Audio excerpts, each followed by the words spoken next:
All engine running. Absolute genius. Get this. Welcome. This is the show where we bring you Science. What that essentially means is discoveries, Advances. questions, Research. technology. Unbelievable. Without further ado, This is The Naked Scientists. Hello, welcome to the programme where we bring you the latest breakthroughs in science, technology and medicine with me, Chris Smith, and with Eva Higginbotham. this week, sending hydrogen to houses through the gas network to cut our carbon footprint. How a high-fat diet could be disrupting your sleep, and the Ig Nobel Prizes for science that makes people laugh, then think, are announced. We'll hear who's won what. Plus, in recognition of World Sepsis Day on the 13th, we're unpicking the science of this deadly syndrome right through from the infections that cause it to the genes that make us more susceptible and how artificial intelligence could help us to crack it. The Naked Scientists podcast is powered by ukfast.co.uk.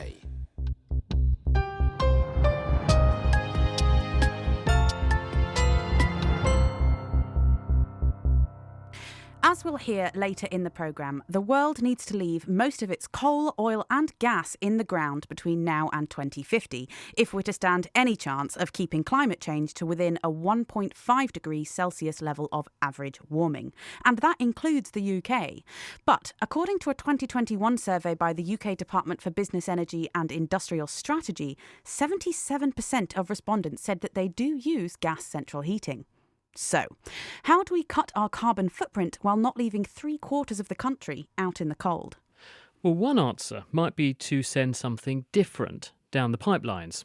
Hydrogen. When this burns, it releases only water as a waste product. As a first step, if we were to replace some of the natural gas or methane that's in the pipes with hydrogen, and assuming that people's appliances work satisfactorily, we could cut the carbon footprint of the process without having to change anything else. One company has tried this recently, in a small-scale way, with Keele University, and they announced the results this week. I'm Dr. Angie Needle. I'm the Strategy Director at Cadent. Cadent is a gas network provider, so we deliver natural gas to 11 million homes and businesses across the UK in those yellow pipes that you see. In this instance, we were exploring how we can introduce a proportion of hydrogen into the existing natural gas network so that we can reduce the carbon emissions of the energy that's used in people's homes. Why can't we just put hydrogen down those pipes rather than natural gas? Because if one looks back in history, before we were using natural gas, we were using town gas or coal gas, and that contained a lot of hydrogen. So were we not already kind of familiar with how this works anyway? Yeah, I would agree that that is true. Town's gas had up to 50% hydrogen in it. The bits of our gas network will have seen this before, but it's the end user appliances, the boilers and the cookers and the fires that haven't. And so what we want to be sure of when we start introducing hydrogen and people are using a lower carbon gas, that the experience in the home is exactly the same. And that's what this project was looking at, making sure that when we introduce small amounts of hydrogen, it makes no difference to the appliances and they can continue as normal. Where did you do it? So Keele University has got its own gas network. It owns it itself. And so we got together with Keele on their campus, which has got about 100 domestic buildings of all different shapes and sizes, some which lecturers and whatnot live in and some which are privately owned, and about 30 university buildings. And so we built a compound there. We made the hydrogen on site and we blended it through what we call a grid entry unit, a new piece of kit into their gas network. Never been done before and massively successful because nobody knew any different. The consumer experience was we didn't even know that this was happening. We couldn't see any changes. How much hydrogen were you adding to the gas supply? We added up to 20%, and that's quite important because most of the cookers and fires and things that are out there today can take up to about 23% in the way that they're built and tested. 20% allows about a 7% carbon emission saving. And is it easy to do, this hydrogen admixture, to put it into the gas supply? Largely, because all we do is we take a bit of the gas out, the natural gas, blend in the hydrogen, make sure it's mixed up really well, and put it back into the gas. The main challenge is actually having enough hydrogen and making sure we can have low carbon hydrogen to put into the gas network. But the first of the kind equipment that we developed we can see that you can scale and replicate quite easily. So you can start putting in hydrogen at different places in our gas network. And in practical terms, were we to start doing this across the country, how much energy is actually being provided by the same volume of gas? Is hydrogen as energy dense as natural gas? In other words, are people going to have to burn more of it to get the same bang for their buck? Yeah, so hydrogen's actually got a huge amount of energy content in it, but it takes up quite a lot of space. It's quite a light molecule. And so what happens is 20% hydrogen by volume is actually only 7% by energy. So we're working at the moment to make sure that the existing pressures that our pipes manage can take the extra flow, if you like, of hydrogen. So you'll need to use a bit more hydrogen to get to the same calories or energy as you get today with methane. But the most important thing is hydrogen doesn't produce any carbon dioxide. So you would regard the present situation then as a stepping stone towards a full-on 100% hydrogen energy economy? In parts, yes. A 20% blend helps us get the infrastructure and the hydrogen production going. And we need lots of hydrogen to get to net zero, almost regardless of what it's used for. And in the UK, we don't make much today.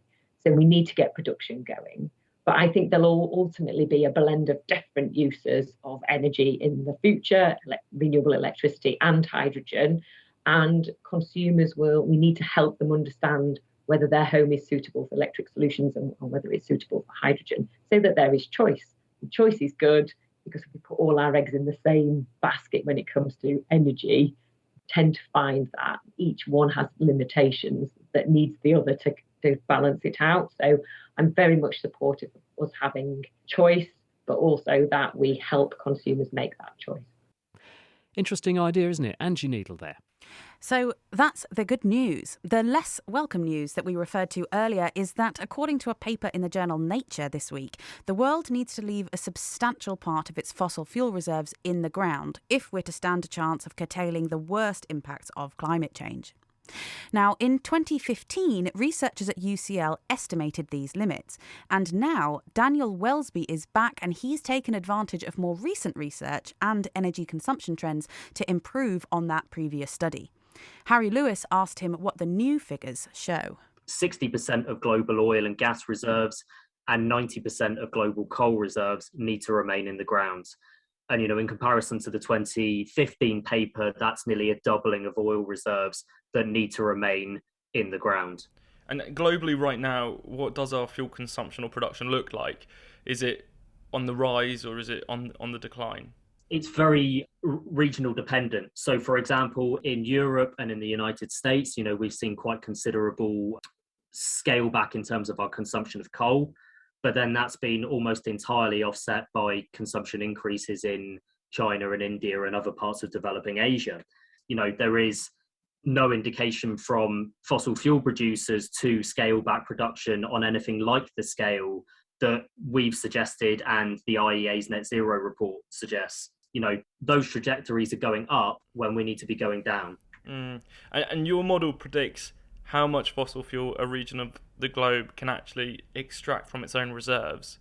So for some of the big hitters out there, like the US, say, what changes in production behaviour do we need to see according to your model?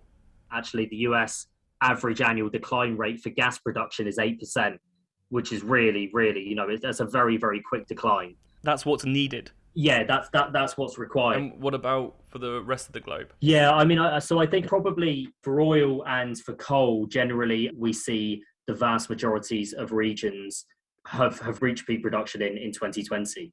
So I think probably where this really came through in the modelling was for gas. So, for example, an average of an 8% decline in US gas production, and in Europe, it's about 7%. That's then offset out to 2030 by production increases in places like the Middle East. So, actually globally between 2020 and 2030, we do have a bit of a plateau, but that's highly dependent on if one region is adding a unit to the global supply, then another region has to more than match that to ensure that the decline pathway is maintained.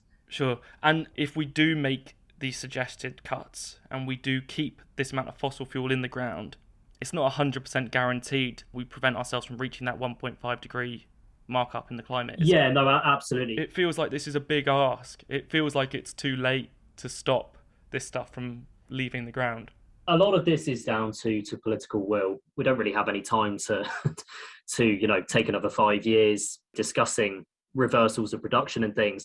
But hopefully what will happen at COP is there will be, a kind of movement towards a degree of transparency in terms of who is producing different oil and gas and coal assets, how much is out there, and trying to develop mechanisms whereby global production is declining.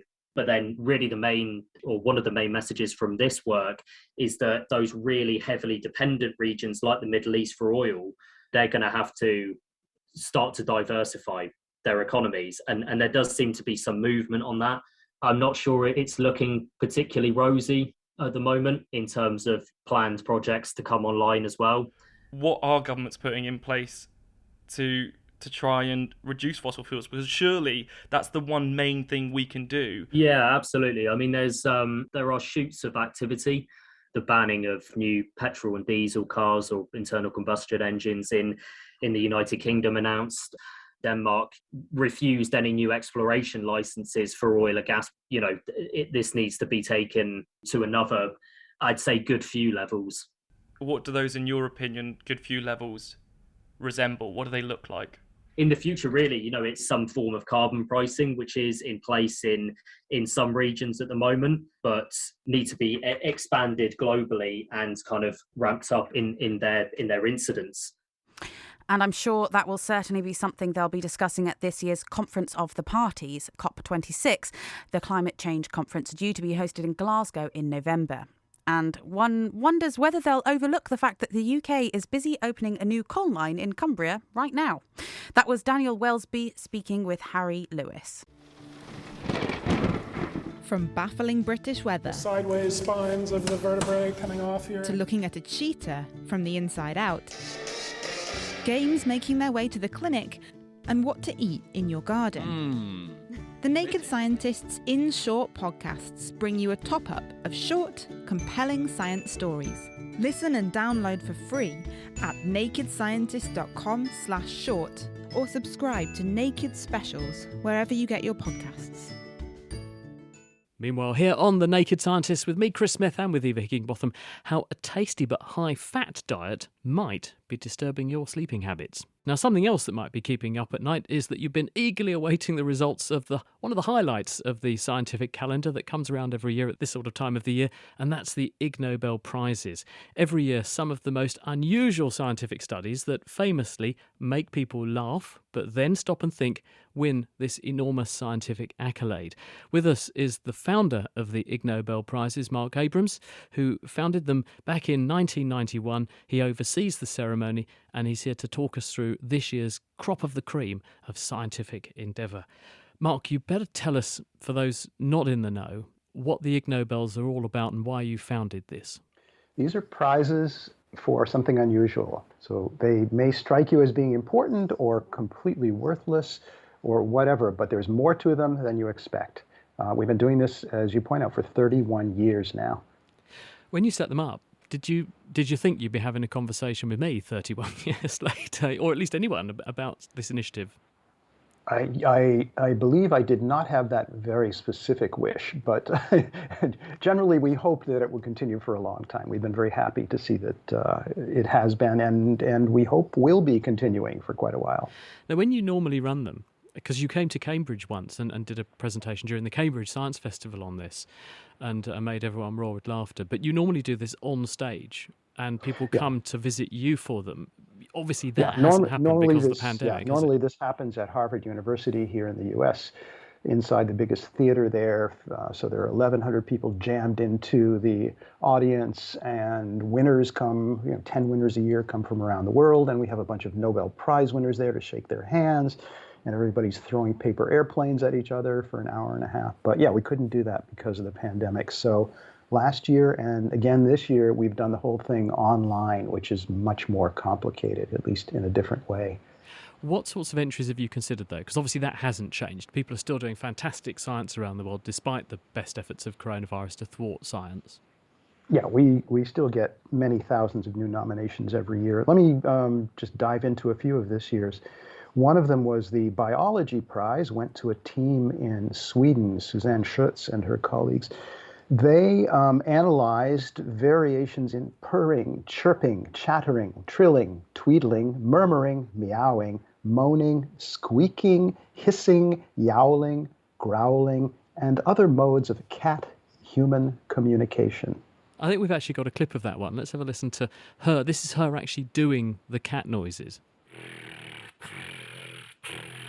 Trilling, brrr, meowing, wow, squeaking, wee, moaning, wow, trill meowing, which is a combination, brrr, meow, howling or yowling, wow, wow, growling, brrr, hissing, snarling, wow, chomping, quack, quack, quack, quack, and chattering.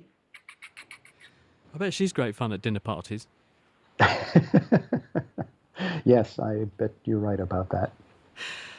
The other one that caught my eye this year, because obviously as a microbiologist with an interest in all things microbes, you've got this paper on people looking at what's living in chewing gum. I love that. This is a team in Spain, in Valencia, Spain, that analyzed chewing gum that they took off pavements in many different countries, and they analyzed what kinds of bacteria are living in those wads of chewing gum. And what did they conclude? It's different.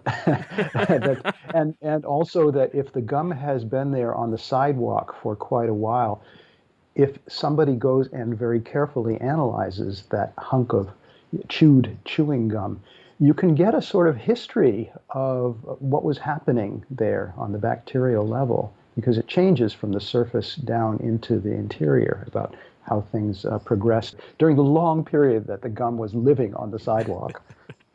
Any other prizes that particularly stand out? The explosion of press coverage initially seems to center on the prize, the transportation prize we gave to a large international team for some work that they did in Namibia. They did some experiments to try to see whether it's safer to transport an airborne rhinoceros upside down. They were trying to move some of the rhinoceroses, who are growing scarce, from areas where they live now, which are becoming extremely dangerous, to areas quite a distance away that would probably be much safer places for them to live. But it's not such a simple thing to transport a rhinoceros. It was too far to do it easily and well by truck.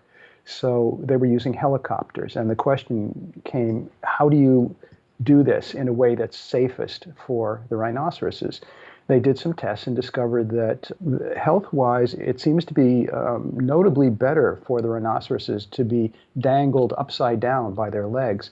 Before they did this with the rhinoceroses, they ran a bunch of tests on human beings, on themselves, dangling each other upside down. I've been on a few flights where it's been uncomfortable and legroom has been an issue. I hope this doesn't give our low-cost airlines any ideas. Possibly you haven't thought this through. Go on. Possibly this is a good idea. But did they actually do the experiment? Have they actually done the experiment with real rhinos, Mark? Oh, yeah. And this has been going on for quite a while, and this has become now the standard method for transporting rhinos.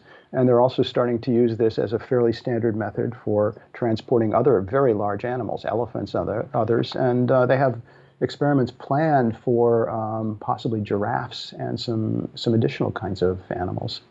So this must be one, and just in 30 seconds, this must be one wonderful example of how an Ig Nobel Prize-winning paper was serious science that has not just made people laugh and think, but also translated into real positive action. Yeah, it's a good reminder that almost all science, when it's in its very first stage, involves just a small number of people doing something that might look kind of crazy to everybody except themselves. I'm going to keep my thinking cap on. We did make a chocolate teapot once. Maybe I'll send you our manuscript on the making of a chocolate teapot to test whether it really does actually hold water. So kind of you. Thank you. Thanks very much for joining us. Mark Abrams from the Ig Nobel Prizes. To be fair, Chris, I don't think I would particularly mind actually being dangled upside down if it was going to give me cheaper flights. To more serious science now, do you like a snack at bedtime? Because I certainly do, and so do rats, apparently. At least ones that are allowed to feast on a high-fat diet. And now new research has shown that rats fed on a high-fat diet end up with a broken body clock, and they have disrupted eating and sleeping patterns. Cells in the brainstem that would normally make you hungry in the day and then not hungry at night appear to be disturbed by the high-fat diet, and there are implications for how we might treat human obesity in the future. I spoke to lead author Lucas Trobrock to find out more. In this new study, we found that in rats fed high-fat diet, the activity of this brainstem clock is actually severely disturbed. And at the same time, these high-fat diet-fed rats increase their food intake during the day. So the time these nocturnal rodents should normally spend on sleep and rest rather than feeding. So you basically fed some rats a healthy diet, some rats a high-fat diet, and saw that their sleeping behaviour changed. We did not really measure the sleep behaviour, but we measured the food intake around 24 hours. So what we saw in this well-balanced, healthy group, that their food intake was limited to their active phase. And with the high-fat diet-fed rats, their food intake was all over the place. So they would eat during their active phase, of course, but they would also eat during their behaviorally quiescent time, which is day for these nocturnal rodents. And how high fat is high fat for a rat? So the standard high-fat diet is 70% calories from fat, so it's really high-fat diet. Have you tasted it? What does it taste like? Oh, I haven't tasted it, but it smells amazing, like cookies. Amazing. And so when you looked at the actual nerve cells of the brain that are involved in setting the circadian rhythm, did you see that they were behaving differently? Yes, so normally under standard, well-balanced diet, this neuronal activity of the brainstem clock is very rhythmic. So during the day, the activity goes up, it peaks at the late day, and then the activity slowly goes down during the night. And in high-fat diet, the neuronal activity of this brainstem clock is nearly totally flat. So it does not really distinguish the time of the day. That's really amazing. Do you think then that there's something about the fat in the diet that was affecting the clock? Or do you think it was something more about the rat's behaviour because they love the high-fat food so much? Yes, so we don't know the answer to this question because it either can be the caloric content of the diet itself, the fat that actually affects the brain cells, but it also may be a behavior that as a feedback affects the brain. So because of the high tastiness of the food, rats eat it all the time. And then because the feeding pattern actually affects our clock, it just destroys it. And rats are nocturnal, aren't they? So how applicable do you think their circadian rhythm and food intake system is to humans when we're obviously supposed to be up during the day and asleep at night? Yes, so one must be really cautious to extrapolate results from rodents to human. However, with brainstem being so evolutionary ancient, we really hope that this basic clock mechanism may be conserved among species. Do you think any of this could be linked to shift workers, so people who are working during the night and then sleeping during the day? Definitely. I think it's very relevant to shift work in general. We know that in shift workers, there is high increase of obesity, some kind of cancer, and cardiovascular disease. And it is actually now speculated that it is good to lock your feeding patterns to the light-dark cycle rather than to your activity cycle. So if you are a shift worker and you actually work during the night, it will be good for you to even wake up during the day, which is a time you should eat, and eat during the day. Lucas Trobrock there, and that work was just published in the Journal of Physiology. Much has changed for business owners, managers, and staff recently.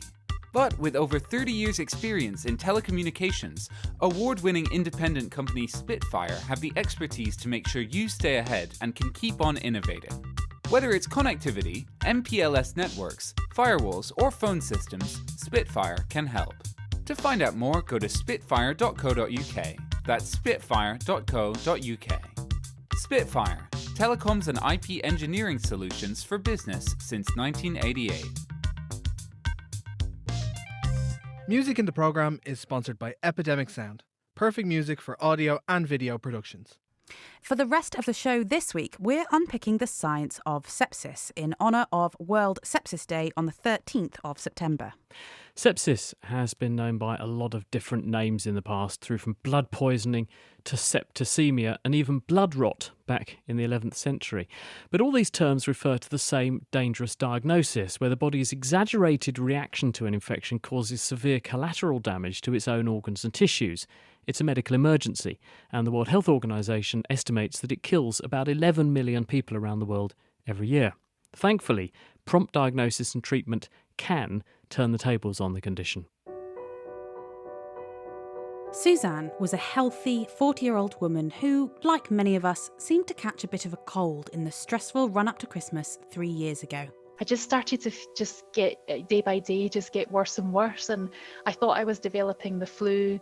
Came round to Christmas Day and I was feeling really, really unwell. But I managed to get to my family, my parents' house to spend an hour with them when I was meant to be spending the whole day. But had to go home just feeling really unwell. I was feeling terrible, couldn't sleep. So at 4 o'clock in the morning, I was Googling symptoms about flu. And I, for some reason, thought, maybe it's not flu, maybe I've got pneumonia.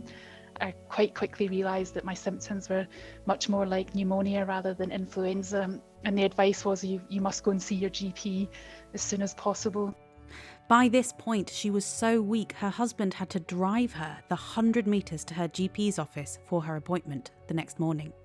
And she did look a bit concerned, I think, when she saw me, but she put the sensor on my finger that measures your blood oxygen, and it was in the 80-something%, which is not good at all. And I very clearly remember her words saying, "I don't mean to alarm you, but I will be calling an ambulance and we'll be taking you to the Queen Elizabeth.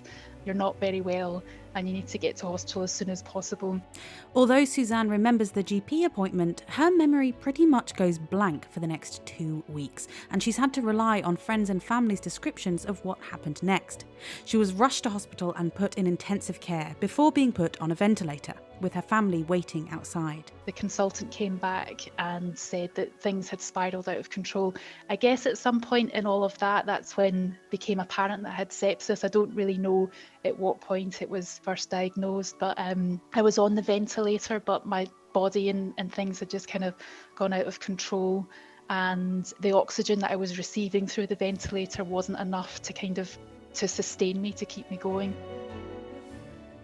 We'll pick up Suzanne's story a bit later on in the programme. First, though, let's explore what sepsis actually is, and if you've got it, how do doctors diagnose and treat it? With us is Colin Begg. He's from the Paediatric Intensive Care Unit in Glasgow.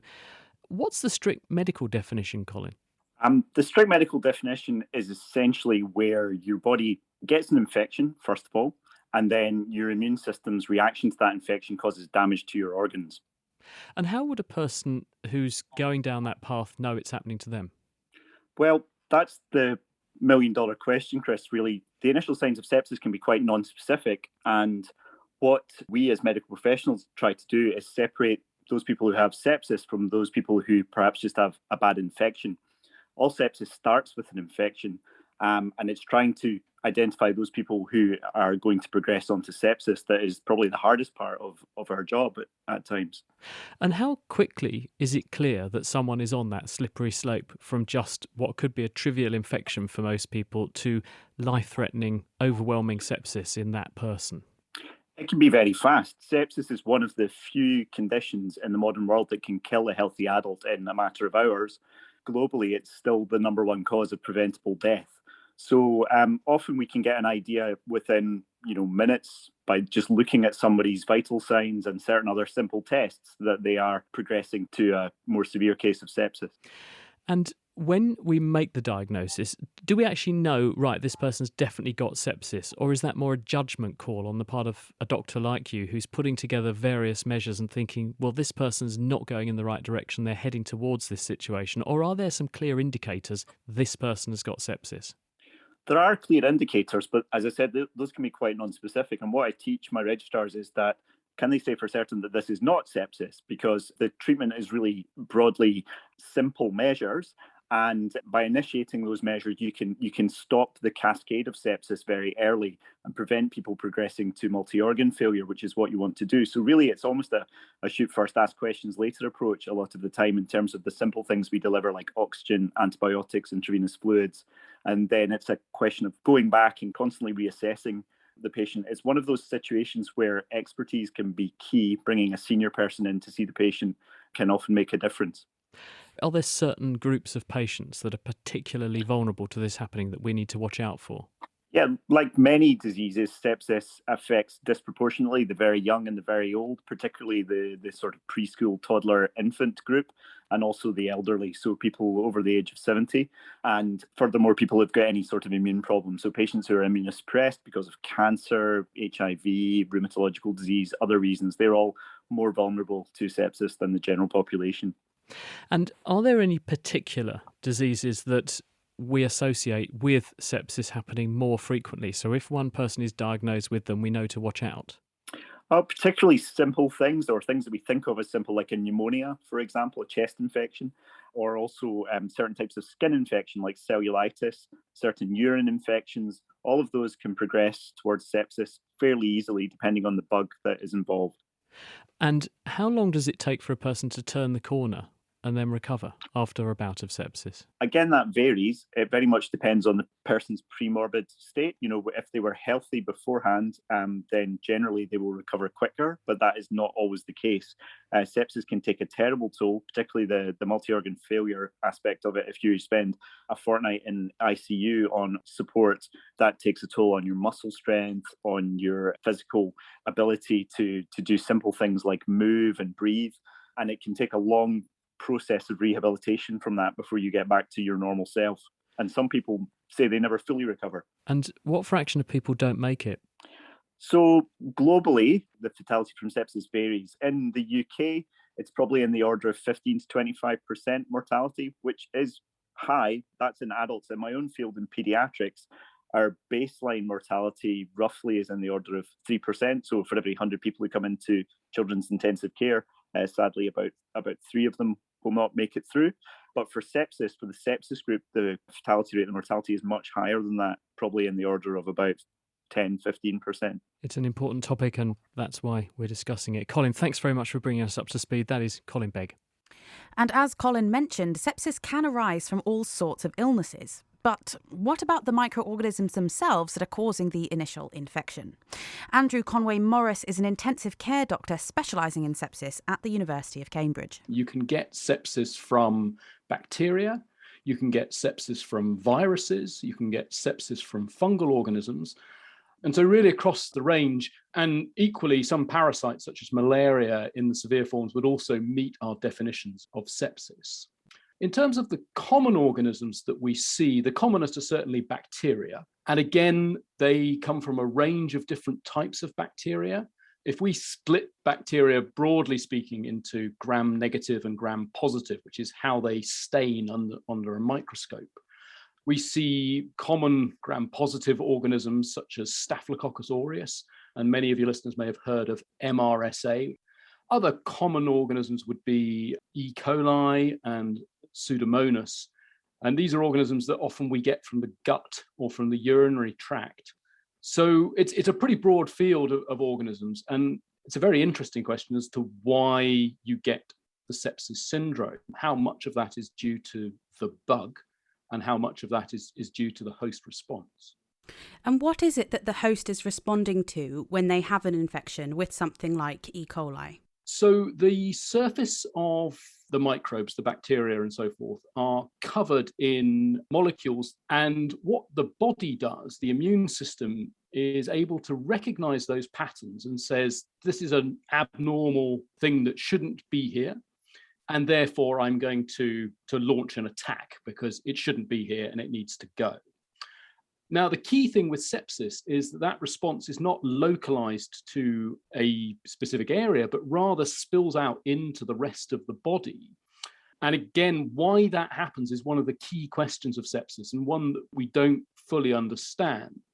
There is almost certainly an interaction there between the bacteria and the host's immune system, and some of that will be dictated by the host's own genetic background. Some of it may also be due to the experience of the immune system, whether they've encountered that bug before, and also where in the body it's encountered. So E. coli one commonly has in one's gut. They live there without causing any harm most of the time.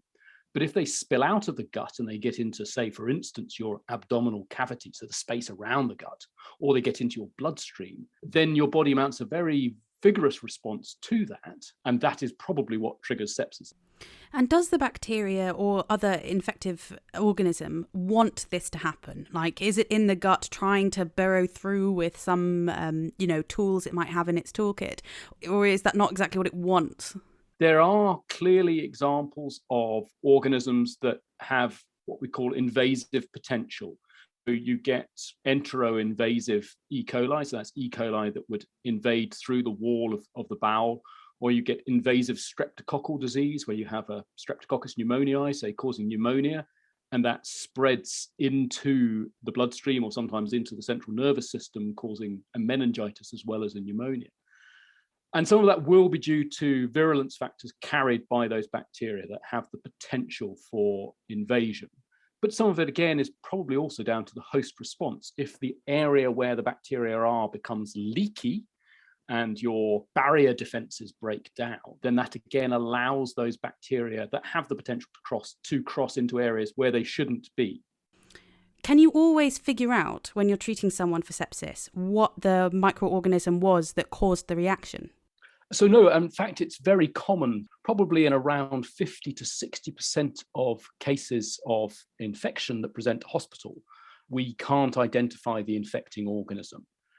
In a relatively small proportion, that will be because we got the diagnosis wrong. But most of the time, it's because our tests for infecting microorganisms are just not very good. They are based on technology developed originally by pioneers such as Louis Pasteur over 100 years ago. And they rely on the growth of bacteria. And in order for the bacteria to grow, they need to be in the right conditions. And also the patient needs to not have been given antibiotics that suppress the growth of bacteria. And of course, you must give antibiotics early. And so it is very common not to be able to identify the infecting organism. This is changing. Technology is coming that allows us to identify organisms without relying on growth. So we can use molecular tests, things like PCR, polymerase chain reactions, which allow you to detect genetic material and doesn't rely on growth. But those tests are not yet widely available for bacteria. They're widely implemented for viruses, and that's exactly what we use for respiratory viruses and SARS-CoV-2, the cause of COVID. But for bacteria, they're not that well developed. And we're forced to rely on broad spectrum empiric antibiotics, so antibiotics that we pick because they're likely to cover the organisms we think will be there. And clearly that comes with risks of breeding resistance, of using antibiotics with a broader spectrum than we need to, possibly for longer than we need to. And there really is an urgent need for diagnostics in this area to allow us to rationalize our antibiotic therapy, to minimize the use of antibiotics and to preserve them because they're a precious resource. An important message there. That was Andrew Conway Morris from the University of Cambridge.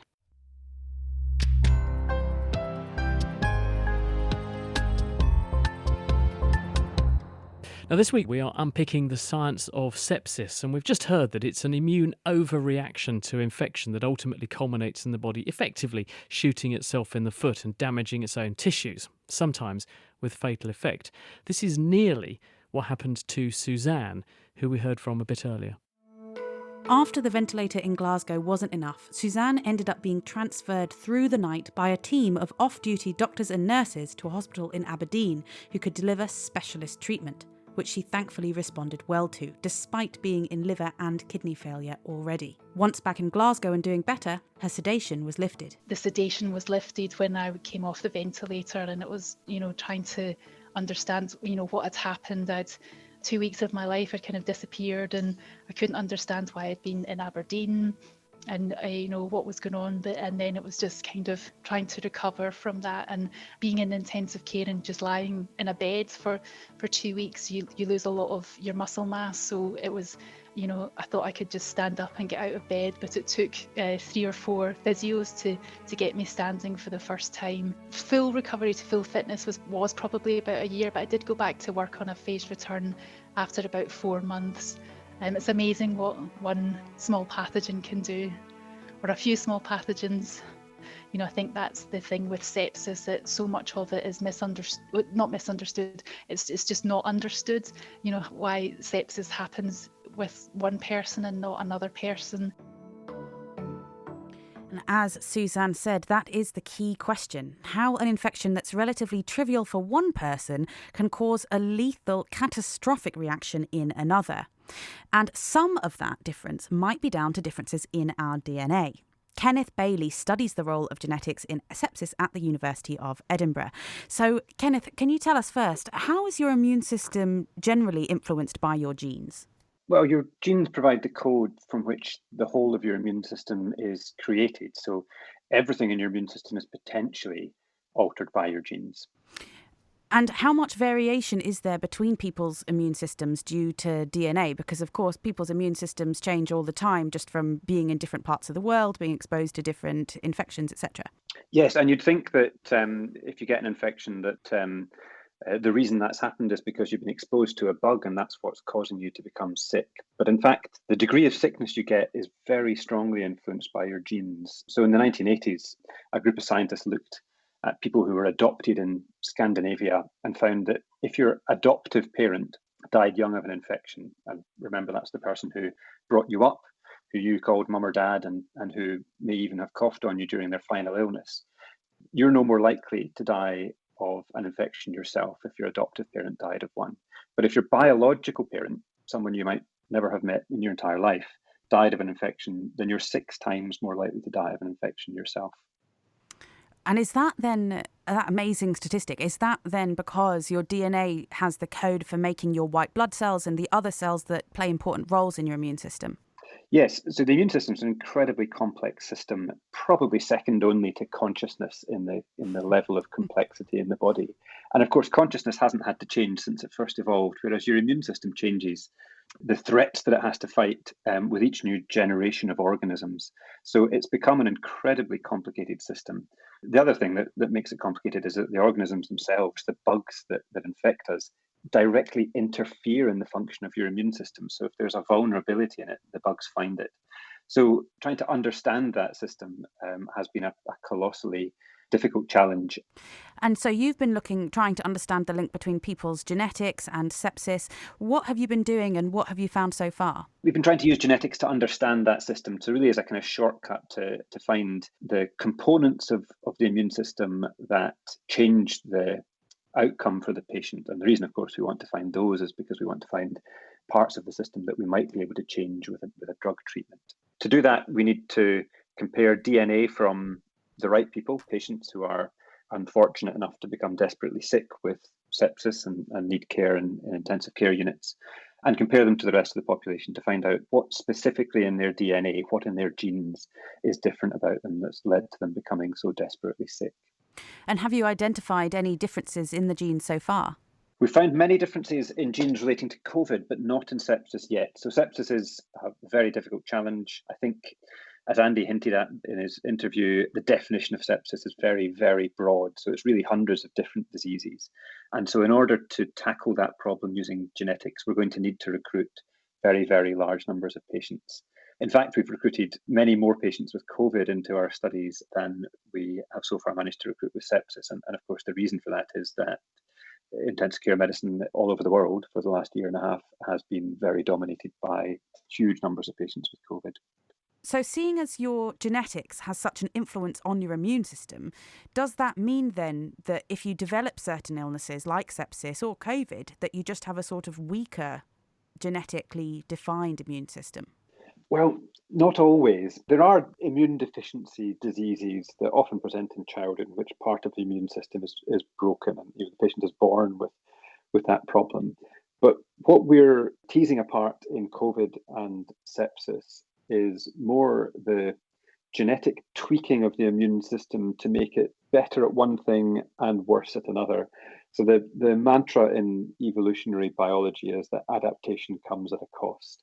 It's likely that the patients that we are seeing who are genetically susceptible to COVID or sepsis are probably resistant to something else. And we do have examples of that. So, for example, in HIV, there was a group of sex workers in Africa who were exposed to HIV and never got it.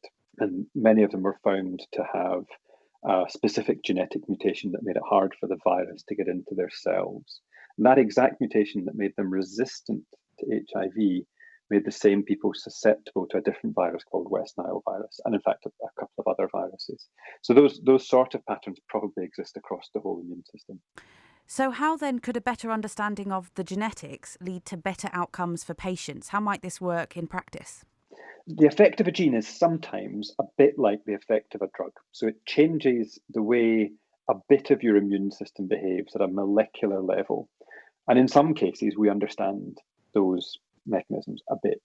So where we find those sorts of signals, where we find a gene that changes your chance of becoming desperately sick with COVID or sepsis, and we've got some understanding of the biology, the molecular interactions that gene has, we might be able to design treatments that will have the same effect, the effect of preventing or ameliorating critical illness. And we've come quite close to doing that in COVID. There are two treatments that were inspired, at least in part, by genetic evidence that we provided early in the outbreak from a large study in intensive care units in the UK that are now being tested in the recovery trial. We don't have answers yet, but there's evidence from other trials that they might be effective. Brilliant stuff. Goes to show the importance of this genetic work, even when working on something that might, on the face of it, seem to be quite different. Thank you very much. That was Kenneth Bailey from the University of Edinburgh. Now, Kenneth is looking at the DNA that we're born with to try and find patterns that can predict who might develop sepsis, who might be more at risk. Our next guest is also looking for patterns, but this time in how people's bodies are reacting to infections so that we can pinpoint perhaps the best way to spot the signs, the danger signals early and intervene in the right way at the right time in just the right people. And he's using artificial intelligence to help him to do that. Anthony Gordon is at Imperial College London. How are you doing this? So we're trying to tackle this in a couple of ways. One is looking in the blood at what we call the gene expression, the message that comes from the DNA that Kenny's been talking about that tells the body how to respond. And we're looking for patterns in that so that if there are different patterns of how a patient is responding, we may then offer different treatments to those individuals. In essence, then, when someone's immune system is reacting, if they're going down the pathway that looks like they're developing sepsis, there will be different patterns of genes being turned on and off as their immune system goes into this metabolic tailspin. And you're saying, well, can we spot those? That's right. You've been hearing from the other speakers that it's a very complex system. So we're looking for these patterns, and we're sort of seeing that now, that maybe some patients have a lot of inflammation. And if we can spot that pattern, they may benefit from anti-inflammatory treatments. And there may also be patients where their immune system is overwhelmed, and in fact, they're a bit immune suppressed, and they need a boost to their immune system to help them fight any further infections. So that's the hope, that we can actually take these very non-specific signs that we usually use to diagnose patients and actually say, no, they're not all the same, and we can tailor our therapies appropriately. What sorts of signals can you bring to bear with your solution, and how does AI help? These patterns, that you look for clusters in the data that you as a human can't see, but the computers can look for these patterns. Then if it's something biological like the gene expressions, you can go back and try and understand the biology and maybe develop new therapies. What we're also looking at, though, is how can AI help us improve the current therapies we're doing? So again, we've used large databases, many tens of thousands of patients, and using artificial intelligence where a computer looks at all the decisions made by hundreds of doctors treating all these patients and worked out therapies that we use all the time, things like fluid and what we call vasopressors, drugs that help boost the blood pressure, just looking at which were the best treatments that were offered for all these patients and try and again spot those patterns and then actually offer a sort of aid to doctors to help them just optimize all of these many decisions they make in an intensive care unit. Obviously, the big hope is that we can follow the old medical mantra of prevention's better than cure, always. Are there any signals that you can tap into that warn us early a person's going in the wrong direction, and we can therefore effectively change the course for them before they end up in the hands of people in the intensive care unit? Yes, that's the hope, that if you can detect these things earlier, and even if we can't diagnose the infection yet because it takes a while to grow bugs in a laboratory, the body has recognized that there's an infection. It mounts its immune system response. And if we can tap into that and use the body's own early warnings systems, we could intervene earlier and hopefully prevent what may be a simple infection becoming a more severe case of sepsis. And is it working?